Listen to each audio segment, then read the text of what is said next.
This film is going to open huge. With your movies in a minute, I'm Bruce Miller. It's sad to see really talented actors stuck in action films and cartoons, but that's a new reality.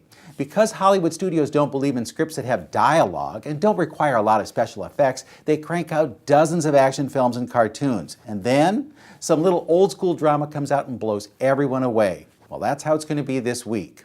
The Little Snail That Could, Turbo, and retired stars action film Red 2 are going to be trumped by The Conjuring, a horror film that doesn't need saws, aliens, or expensive special effects to thrill.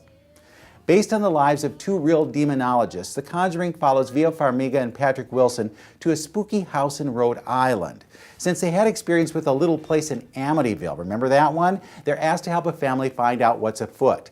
There's a doll that bears watching, lots of things that go bump in the night, and some very good editing.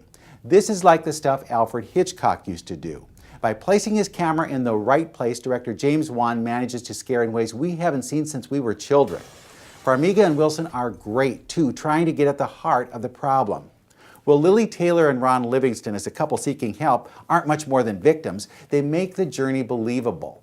Long after Turbo is on DVD, The Conjuring will be inspiring sequels. And that's not a knock against Turbo, a fairly innocuous Little Snail That Could film.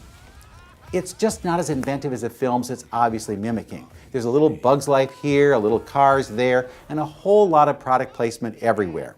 The film follows a snail named Theo who dreams of racing in the Indy 500. When he's given a burst of speed through a freak accident, he actually has a chance and gets the shot of a lifetime. Ryan Reynolds voices Theo, Paul Giamatti plays his more practical brother, and if you can't see where this is headed, you haven't been to enough cartoons, my friend. Red 2 is also a bit like that. Bruce Willis, John Malkovich, and Helen Mirren are pulled back in when bad guys try to get their hands on a portable nuclear device. Catherine Zeta-Jones, Mary-Louise Parker, and Anthony Hopkins are here too, but this reunion of Emmy and Oscar winners is nothing more than an attempt to prove old guys can make action films. Like Turbo, Red 2 uses Hollywood's new template, but The Conjuring plays things old school and wins the race. Never thought you'd see that coming, did you? With your movies in a minute, I'm Bruce Miller.